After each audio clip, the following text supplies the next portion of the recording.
Address of the Holy Father to the Delegation of the Italian National Youth Council, Consistory Hall, Saturday, 16th of November, 2024.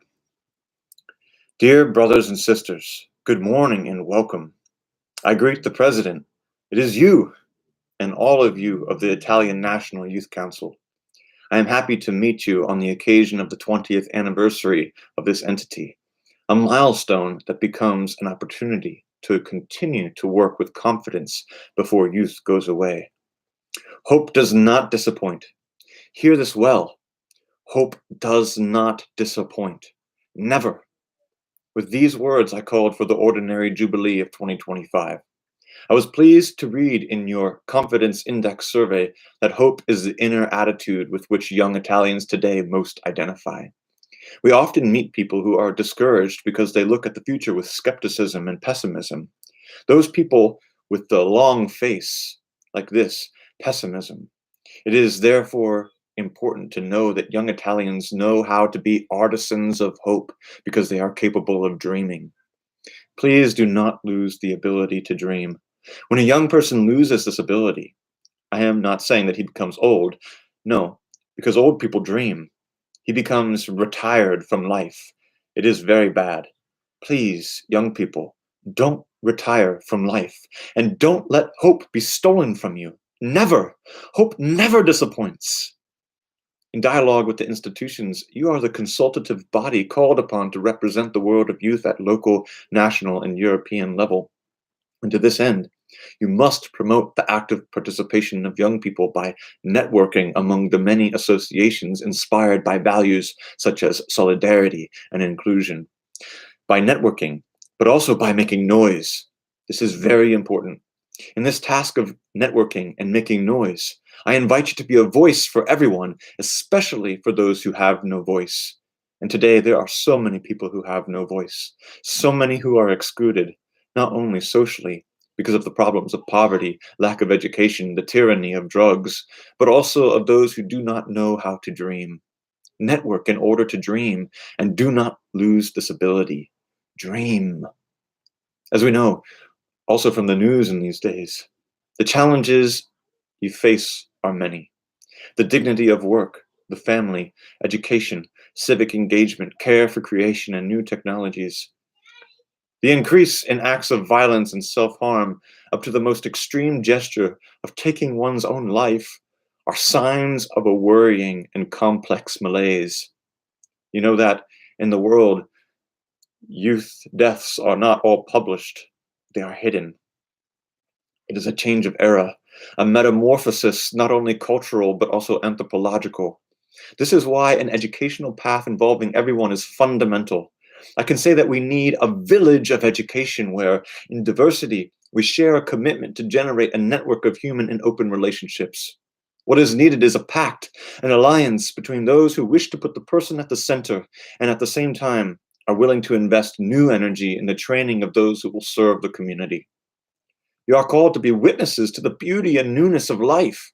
There's a beauty that goes beyond appearances. It is that of every man and woman who live out their personal vocation with love, in selfless service to the community, in generous work for the happiness of the family, in unselfish commitment to making social friendship grow. Discovering, showing, and highlighting this beauty means laying the foundations of social solidarity and the culture of encounter.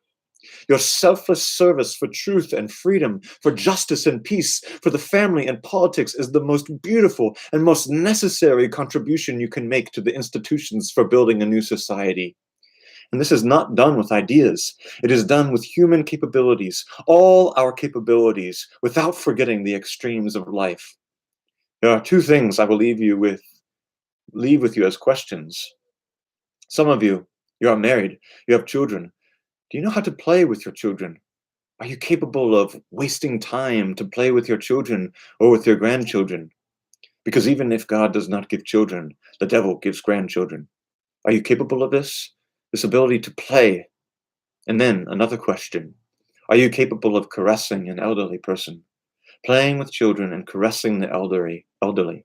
And today, in our culture, children are left to grow up alone without tenderness, and the elderly are sent to rest homes to die there. We must change. Play with children and caress the elderly, and this will make your youth fruitful. Do not forget this, children and the elderly. Allow me, finally, to say the most important thing to you, that truth that for a Christian must never be silenced. It is a proclamation that concerns everyone, young and old, in which we always need to hear again. God loves you, you know. God loves you. Christ saves you. He lives. If he lives, then hope is not in vain. Evil, pessimism, and skepticism will not have the last word. And so many young people fall prey to this skepticism, also sustained by drugs. At the start of being Christian, there is not an ethical decision or a grand idea, but the encounter with a person. It is the encounter with Jesus who gives life a new horizon. Hope, the state of mind in which today Italians most identify themselves, for us Christians has a name and a face, the face of the Lord, the face of Jesus. Faced with the challenges and the difficulties you may encounter in your work, do not fear. Do not be afraid to go through conflicts too. Conflicts make us grow. But do not forget that conflict is like a labyrinth. You cannot get out of the labyrinth alone. You get out in the company of someone else who helps you first. And from the labyrinth, you get out from above. Let others help you, and always look up so that life is not a labyrinthine ride that kills youth. To grow old in a labyrinth is to grow old in superficial values. It is sad to see a man or a woman, young, living their life in superficiality. It is very sad. It is necessary in life also to go through conflicts.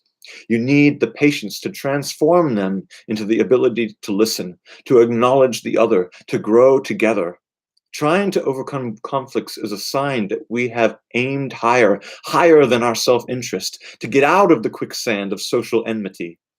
Go ahead in your service. Seek, safeguard, and bring the voice and hope of young Italians to institutional venues to participate together for the common good. I entrust you to Blessed Pier Giorgio Frassati. Do you know him? As a child, I heard talk of him because my father was a companion of Catholic action. He was a young man like you, who bore witness with his life to the joy of the gospel. I invite you to get to know him and to imitate his consistency and his courage, his joy. I wish you all a good journey and good work. Thank you for your visit. I bless you from my heart, and please do not forget to pray for me. Thank you.